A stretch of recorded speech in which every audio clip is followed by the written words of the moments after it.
What's up guys, it's McKeown back again with another video this week. Today I wanted to discuss with you the reasons why most people have a difficult time becoming successful. So first things first, in my opinion, one of the biggest things that's keeping people from being successful is their lifestyle. So whether that means, we're talking about real estate investing, wanting to get into real estate investing yourself, making $4,000 a month and you're spending $4,500, so you're constantly in credit card debt and never really able to get out. Or maybe you make $4,000 a month and you only spend $3,500, so really you don't have a ton saved or the ability to save, so you're really just turning wheels here. Now on the flip side, in terms of lifestyle, I could also be referring to, what your daily choices are. For instance, today's a Friday. I'm likely gonna be going to bed at a reasonable hour. I'm gonna be back up at the gym on Saturday morning, gonna crush tomorrow, as well as the same kind of routines going to happen for Sunday. But again, my lifestyle is much different than a lot of other folks. I have a ton of friends that are up until 2, 3, 4 in the morning, and they are very successful for themselves. But you've gotta find a lifestyle that fits for you, and a lot of the time, a lifestyle that may not fit for you could be the reason why it's holding you back from being successful. To give you an idea, I'm not someone that enjoys drinking, I'm not someone that enjoys going out and partying, but there could be a completely different person, a completely different real estate agent in the Dallas-Fort Worth area that's out every single Friday night, that's out every single Saturday night, drinking a ton, getting drunk all the time, and they have a completely different clientele than what I would have. And it's not to say that one way is the right way or the other way is the wrong way. You just need to find the lifestyle that fits for you and run with it.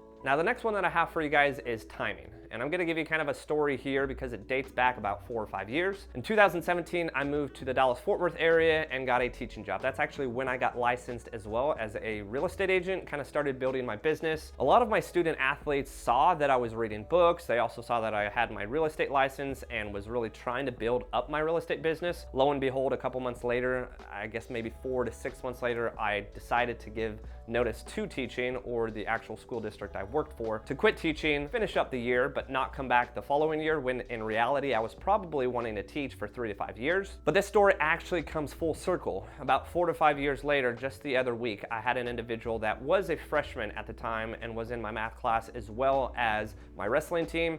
He is now a freshman in college, and he's seen everything that I've done within the last 4 or 5 years and assumes that, oh, if he goes and gets his real estate license as an 18 or 19-year-old, that he's gonna instantly become successful as well. But the thing is, the timing for him is off. For instance, me, I got my real estate license when I was 27. I started building my business at age 27, 28, 29, really the prime age for a lot of the folks that I hang out with that are buying houses and even potentially investing in real estate. Now, that's not to say that any 19 or 18-year-old cannot be successful in real estate. As a real estate agent, I personally know a handful. Now, I don't know a lot, but I do know a handful of agents that go into real estate straight out of high school and are extremely successful. But for the most part, you've got about 93% of licensed agents within the first 2 years do not get their license renewed after that 2-year mark. And the issue here is, if he did go and get licensed, let's say, he started to try to crush it. And honestly, I had someone a couple years back that did this. He was actually a senior in high school with my first year teaching. So by now he's maybe 22 or 23. He wound up just kind of turning his wheels and wasn't successful at all. And the issue is he really didn't have anyone around him that's looking to invest or purchase a home. I mean, you're 18 or 19 years old. In terms of the individuals that are buying a home at that age, is very few and far between. Also, when it comes to timing, if you've just got no time on your hands, for instance, me, I honestly didn't, but I would spend my conference periods as a teacher, as a brand new agent, really calling people or networking with people. I'd get off work at 5:30 or 6 and go immediately to a dinner to network with a potentially new client. I didn't necessarily have time, but I gave up something in my life. I gave up fitness. I gave up really any kind of diet that I really wanted to have. To be honest with you, I gained about 30 pounds in the span of 12 months because I gave up something in order for that timing to be right. Now, the next one I want to talk about is direction. I think this is the biggest one that I get people reaching out to me on my YouTube videos, is they really do not know what kind of direction they want to go. And the intent with my YouTube channel is to help you understand kind of how to get your feet wet with real estate investing.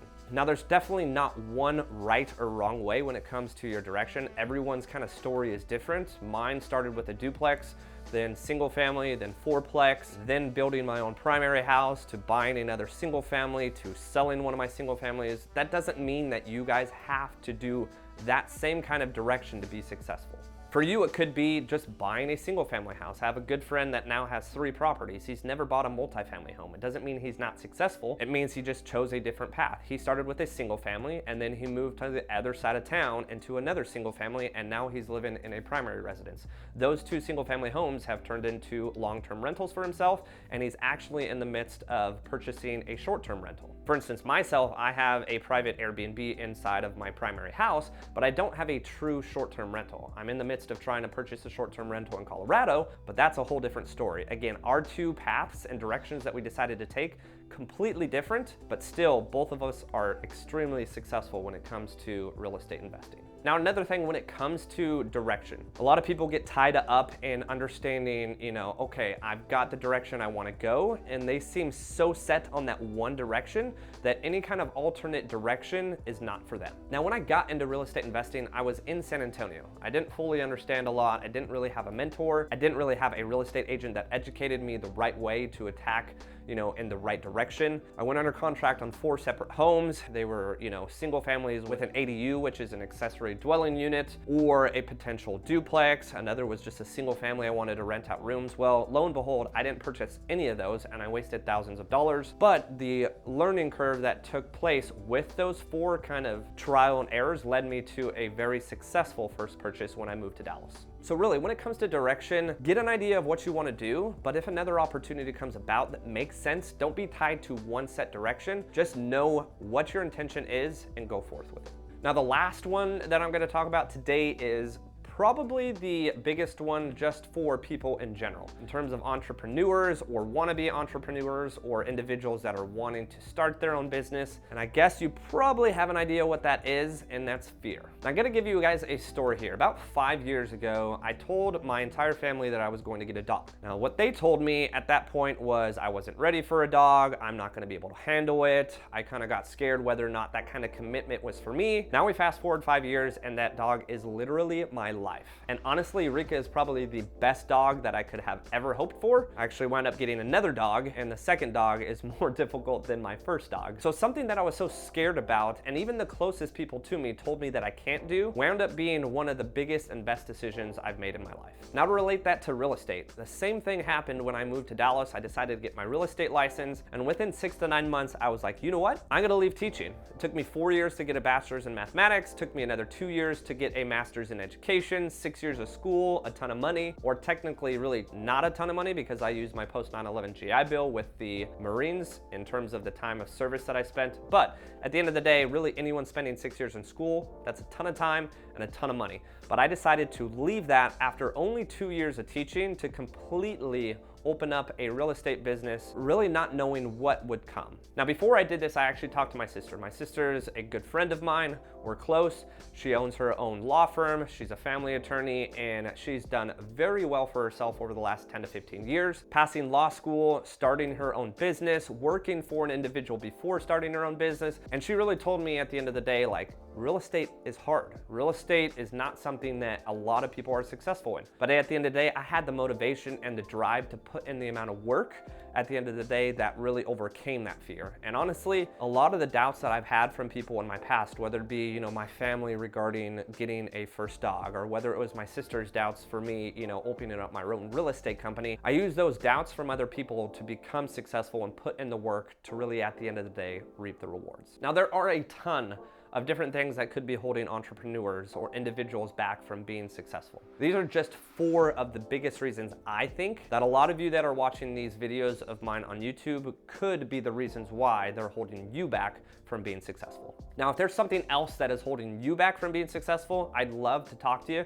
I'd love to talk you around that specific level of content too, to really help you get past that. Because I believe every single one of these things at one point in my entrepreneurship lifestyle that I've really started over the last 5 years. I mean, if you go back 5 years in my life and you told me maybe 6 years and told me that I was gonna own a real estate company, I was gonna quit teaching, I would have said you're absolutely crazy, because all I knew about real estate was HGTV.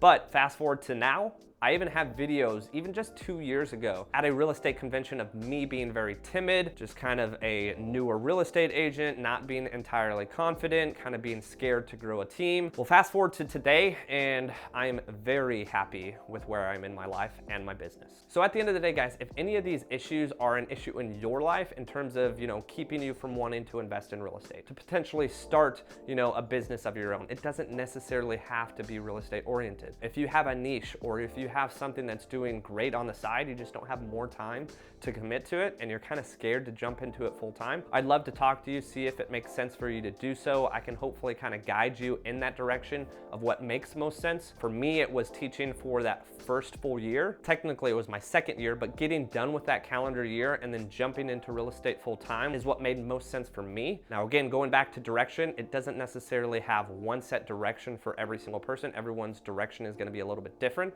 but I'd love to be the one to help you. So thanks again for watching, guys. Make sure to like and subscribe. It really does help, and stay tuned for the next video.